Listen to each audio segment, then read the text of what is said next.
Hello guys! Happy Thursday! Happy Thursday everyone! Kamusta po ang lahat? Kamusta po ang tulog? For today's video guys, gagawa tayo ng bouquet of flowers para sa wedding. So this is my first time na gagawin ko siya and sabayan niyo ako or samahan niyo akong gawin yun. Meron akong kaibigan na nag-request ng bouquet ng flower, buti lang dried. So tatry natin yung gawin. Kompleto entourage, ninong-ninang, bride, yung groom, yung small bouquet, etc. etc. etc. So yun guys, kumuha lang ako ng sample. Supposedly pupunta pa ako ng Dangwa kagabi, pero ginawa na tayo ng oras at marami naman akong gamit dito. So yun na lang yung gagawin natin. Yun na lang ang gagamitin natin. So yeah, samahan niyo ako guys. Kukuha muna ako, mag-shopping muna ako sa Archie's ng mga flowers and then ang bubuin natin mamaya sa Bar and Resto. So yun lang guys, I'll see you in a bit. Bye!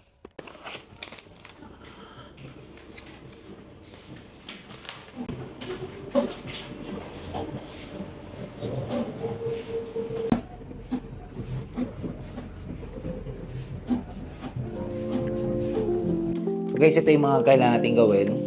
So meron tayong bride, big bouquet, may groom, boutonnieres, mother of the bride, father of the bride. So guys, unang gagawin natin is the bouquet, the flower bouquet. So maliit lang daw na babae yun, mga silit ni Pat. Tapos sa laki ng dala mo, no? So papahawak pa ta, kasi mamaya, pag ganun niya, ay. So yun lang guys. Ang maganda sa ganito, guys, effortless na to kasi pagkasama-samahin mo lang yan. As a ano lang to, as is na ang bulaklak. So, buuin na natin siya tapos itatali lang natin. At tingnan ang scotch tape. So, dahil earth color siya, tsaka ano, gagawa na natin siya ng groupings. So, kumuha lang ako ng mga different kinds of flowers. So, meron na ako nito. Ito yung medyo expensive, guys. Kasi per piece ang benta niyan. So, i-expose lang natin yung kanyang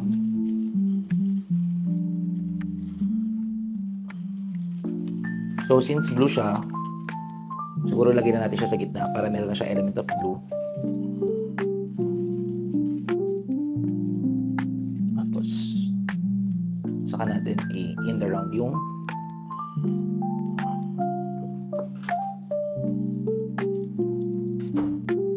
maubos sa tapat.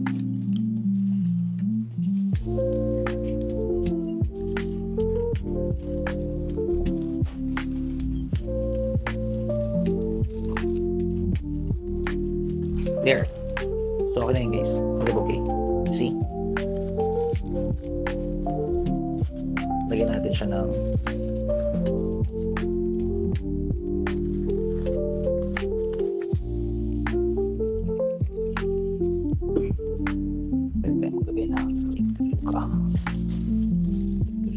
para meron na siyang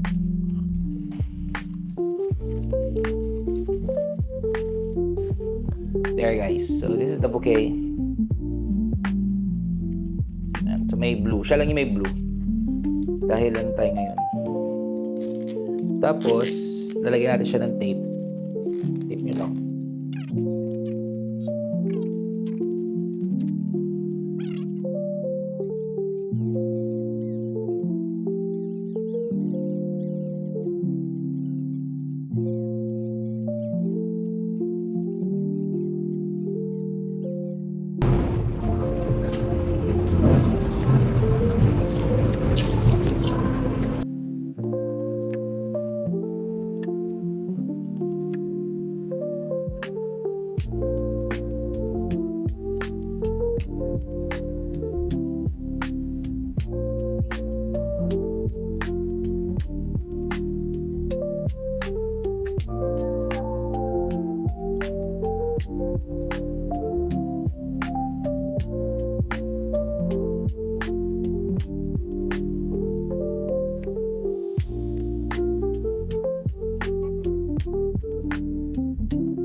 Okay guys, so tapos na nga tayo sa paggawa natin ng entourage flowers.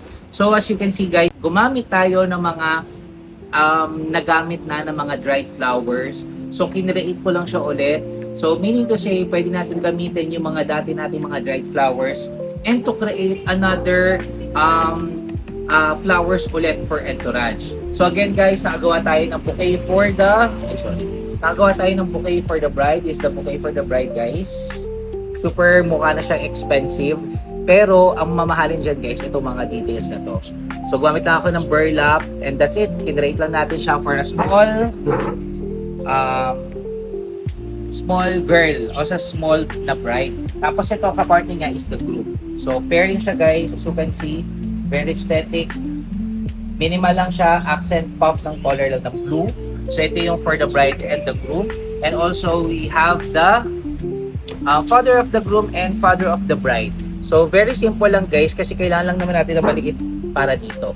So meron na rin siyang pin and meron na rin siyang labels. And also meron tayo mother of the bride and mother of the groom. So very simple lang siya. Hindi ko siya nilagyan ng color para pag tumabi si bride, aangat pa rin yung flower ni bride. And meron tayo special for Miss Angie. So iba yung flowers niya. Ito yung pair niya. So pair na pa rin siya. And the rest is the ninong and ninang na corsage. Boutonnieres na ilalagay dito sa left side. So yun lang guys. Again, pwede kayong makatipid dito kung kayo meron kayong mga dried flowers, mga pinang-decor nyo. So pwede kayong mag-create ng ganito for your whole entourage para sa wedding nyo. So isa yun sa mga tipid tips na pwede kong i-share sa inyo sa darating yung wedding. Okay? Ipapack na natin yan guys, tapos sapakita ko sa inyo kung paano natin ipapackaging dahil kukunin na ng nag-order ng entourage flowers. Bye!